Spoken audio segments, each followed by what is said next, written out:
Hello, welcome home, friends. Thank you so much for coming to my channel. If you're new here, welcome. I'm assuming you are new since I only have one other video as of right now. But thank you so much for the support and for stopping by. In my last video, just a quick explanation.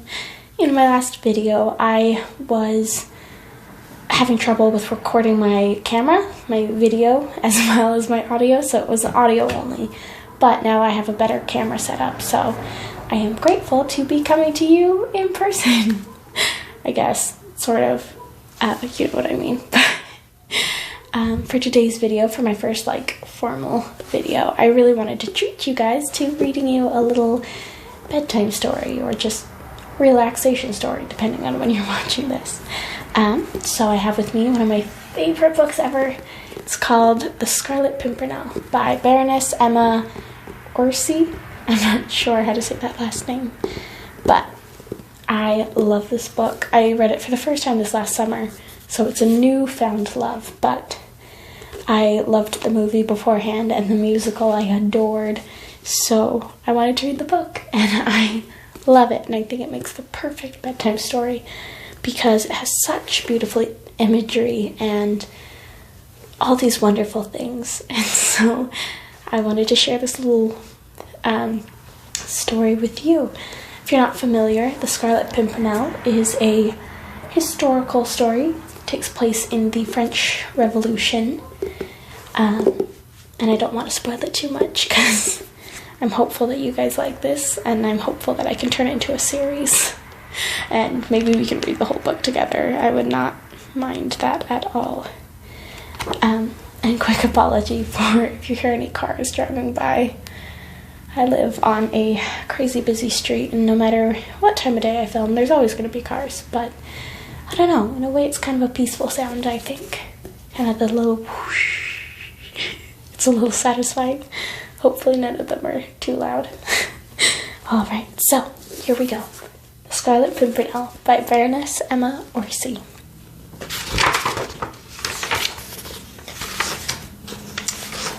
Here we go. Chapter 1. Paris, September 1792. A surging, seething, murmuring crowd of beings that are human only in name. For the eye and ear they seem naught but savage creatures, animated by vile passions, and by the lust of vengeance and of hate. The hour, some little time before sunset, and the place, the West Barricade, at the very spot where, a decade later, a proud tyrant raised an undying monument to the nation's glory and his own vanity. During the greater part of the day, the guillotine has been kept busy at its ghastly work. All that France had boasted of in the past centuries of ancient names and blue blood had paid toll to her desire for liberty and for fraternity. The carnage had only ceased at this late hour of the day, because there were other, more interesting sights for the people to witness, a little while before the final closing of the barricades for the night. And so the crowd rushed away from the Place de la Grève and made for the various barricades in order to watch this interesting and amusing sight. It was to be seen every day, for those aristos were such fools. They were traitors to the people, of course, all of them, men, women, and children, who happened to be descendants of the great men who, since the Crusades, had made the glory of France, her old noblesse. Their ancestors had oppressed the people, had crushed them under the scarlet heels of their dainty buckled shoes, and now the people had become the rulers of France, and crushed their former masters, not beneath their heels, for they went shoeless mostly in the days, but beneath a more effectual weight, the knife of the guillotine. And daily, hourly, the hideous instrument of torture claimed its many victims, old men, young women, tiny children, even until the day when it would finally demand the head of a king and of a beautiful young queen. But this was as it should be. Were not the people now the rulers of France? Every aristocrat was a traitor, and his ancestors had been before him. For 200 years now the people had sweated and toiled and starved to keep a lustful court in lavish extravagance, Now the descendants of those who had helped to make these courts brilliant had to hide for their lives, to fly if they wished to avoid the tardy vengeance of the people. And they did try to hide, and tried to fly. That was just the fun of the whole thing. Every afternoon, before the gates closed and the market carts went out in procession by the various barricades, some fool of an aristo endeavored to evade the clutches of the Committee of Public Safety. In various disguises, under various pretexts, they tried to slip through the barriers, which were so well guarded by citizen soldiers of the Republic. Men in women's clothes, women in male attire, children disguised in beggars' rags. There were some of all sorts, ci-devant counts, marquises, even dukes, who wanted to fly from France, reach England or some other equally accursed country, and there try to rouse foreign feelings against the glorious revolution, or to raise an army in order to liberate the wretched prisoners in the Temple, who had once called themselves sovereigns of France. But they were nearly always caught at the barricades. Sergeant Bibot, especially at the West Gate, had a wonderful nose for scenting an aristo in the most perfect disguise. Then, of course, the fun began. Bibot would look at his prey as a cat looks upon the mouse, play with him, sometimes for quite a quarter of an hour, pretend to be hoodwinked by the disguise, by the wigs and other bits of theatrical make-up which hid the identity of a ci-devant, noble marquise or count. Oh, Bibot had a keen sense of humor, and it was well worth hanging round that west barricade in order to see him catch an aristo in the very act of trying to flee from the vengeance of the people. Sometimes Bibot would let his prey actually out by the gates, allowing him to think for the space of 2 minutes, at least, that he really had escaped out of Paris, and might even manage to reach the coast of England in safety. But Bibot would let the unfortunate wretch walk about 10 meters toward the open country. Then he would send 2 men after him and bring him back stripped of his disguise. Oh, that was extremely funny, for as often as not the fugitive would prove to be a woman, some proud marchioness, who looked terribly comical when she found herself in Bibot's clutches after all, and knew that a summary trial would await her the next day, and after that, the fond embrace of Madame la Guillotine. No wonder that on this fine afternoon in September, the crowd round Bibot's gate was eager and excited. The lust of blood grows with its satisfaction. There is no satiety. I'm not sure how to say that word, but there's no satisfying Madame la Guillotine. The crowd had seen 100 noble heads fall beneath the guillotine today. It wanted to make sure that it would see another 100 fall on the morrow. Bibot was sitting on an overturned and empty cask close by the gate of the barricade. A small detachment of citizen soldiers was under his command. The work had been very hot lately. Those cursed aristos were becoming terrified, and tried their hardest to slip out of Paris. Men, women, and children whose ancestors, even in remote ages, had served those traitorous Bourbons, were all traitors themselves, and ripe food for the guillotine. Every day Bibot had the satisfaction of unmasking some fugitive royalists and sending them back to be tried by the Comité of Public Safety, presided over by that good patriot, Citizen Fouquier-Tinville. Robespierre and Danton both had commended Bibot for his zeal, and Bibot was proud of the fact that he, on his own initiative, had sent at least 50 aristos to the guillotine. But today, all the sergeants in command at the various barricades had had special orders. Recently, a very great number of aristos had succeeded in escaping out of France and in reaching England safely. There were curious rumors about these escapes. They had become very frequent and singularly daring, and people's minds were becoming strangely excited about it all. Sergeant Robespierre had been sent to the guillotine for allowing a whole family of aristos to slip out of the north gate under his very nose. It was asserted that these escapes were organized by a band of Englishmen, whose daring seemed to be unparalleled, and who, from sheer desire to meddle in what did not concern them, spent their spare time snatching away lawful victims destined for Madame la Guillotine. These rumors soon grew in extravagance. There was no doubt that this band of meddlesome Englishmen did exist. Moreover, they seemed to be under the leadership of a man whose pluck and audacity were almost fabulous. Strange stories were afloat of how he and those aristos whom he rescued became suddenly invisible as they reached the barricades and escaped out of the gates by sheer supernatural agency. No one had seen these mysterious Englishmen. As for their leader, he was never spoken of, save with a superstitious shudder. Citizen Fouquier-Tinville would, in the course of the day, receive a scrap of paper from some mysterious source. Sometimes he would find it in the pocket of his coat. At others, it would be handed to him by someone in the crowd, whilst he was on his way to the sitting of the Committee of Public Safety. You'll have to pardon my mumblings and stumblings.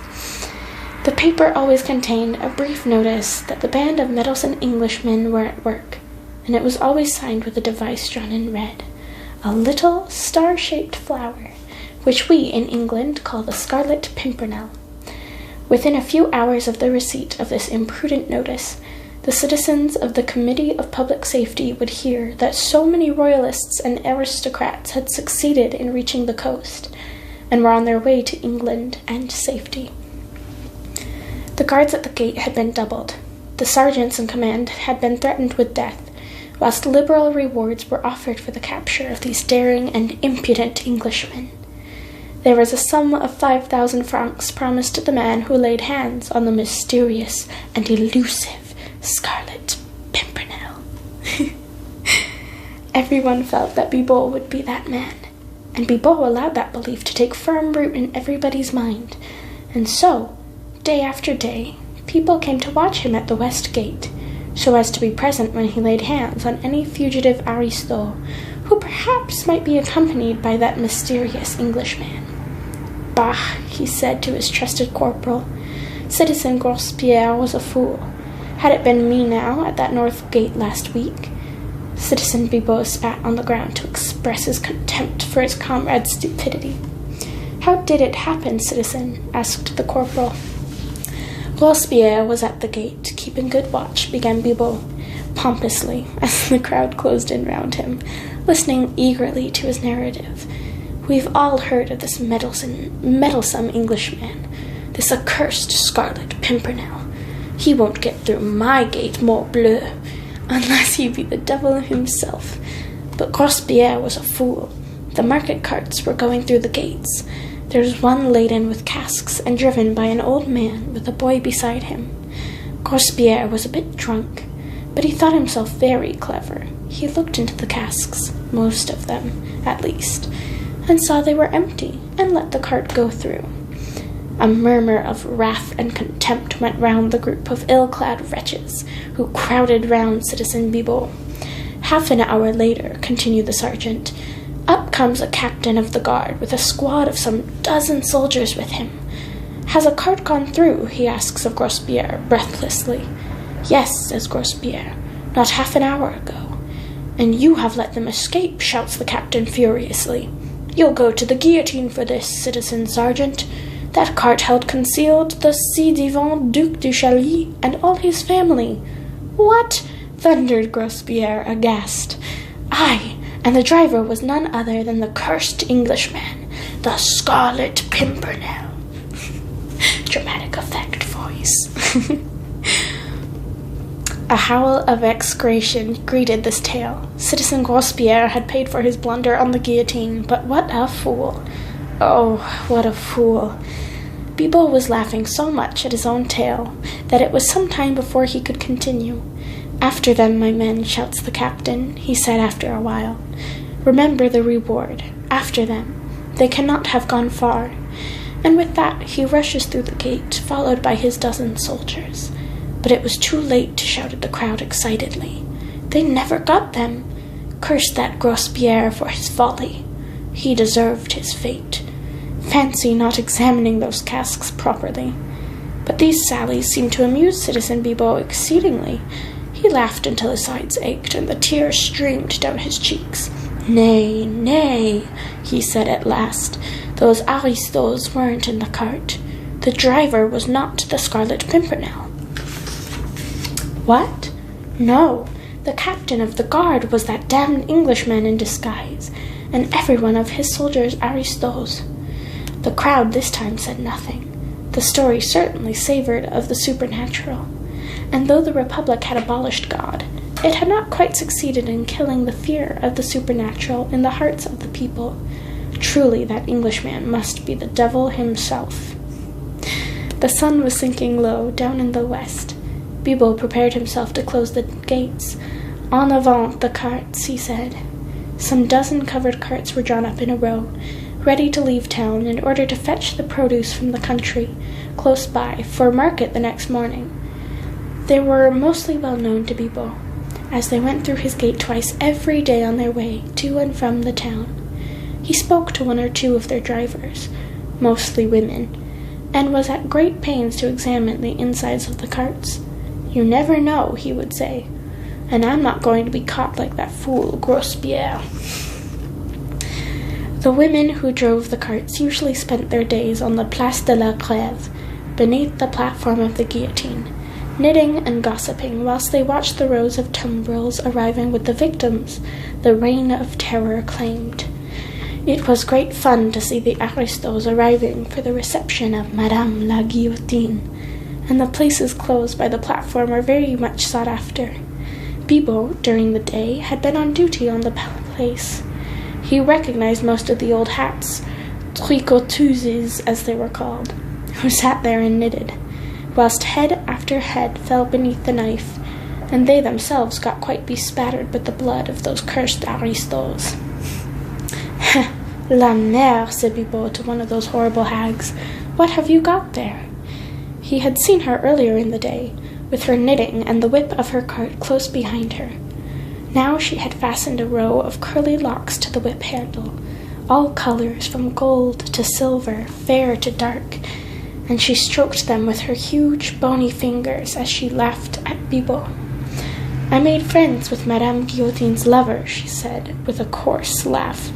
"He cut these off for me from the heads as they rolled down. He has promised me some more tomorrow, but I don't know if I shall be at my usual place." "Ah, how is that, la mère?" asked Bibot, who, hardened soldier that he was, could not help shuddering at the awful loathsomeness of this semblance of a woman, with her ghastly trophy on the hand of her whip. "My grandson has got the smallpox," she said, with a jerk of her thumb towards the inside of her cart. "Some say it's the plague. If it is, I shan't be allowed to come into Paris tomorrow." At the first mention of the word smallpox, Bibot had stepped hastily backwards, and when the old hag spoke of the plague, he retreated from her as fast as he could. "Curse you," he muttered, whilst the whole crowd hastily avoided the cart, leaving it standing all alone in the midst of the place. The old hag laughed. "Curse you, citizen, for being a coward," she said. "Bah! What a man to be afraid of sickness! Morbleu! The plague!" Everyone was awestruck and silent, filled with horror for the loathsome malady, the one thing which still had the power to arouse terror and disgust in these savages, brutalized creatures. "Get out with you and your plague-stricken brood," shouted Bibot hoarsely. And with another rough laugh and coarse jest, the old hag whipped up her lean nag and drove her cart out of the gate. This incident had spoilt the afternoon.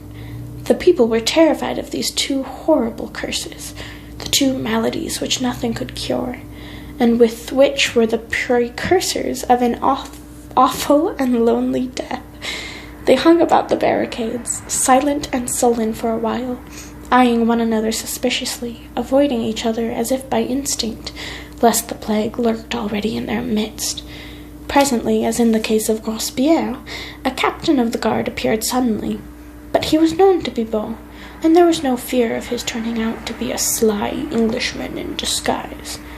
"A cart," he shouted breathlessly, even before he had reached the gates. "What cart?" asked Bibot roughly.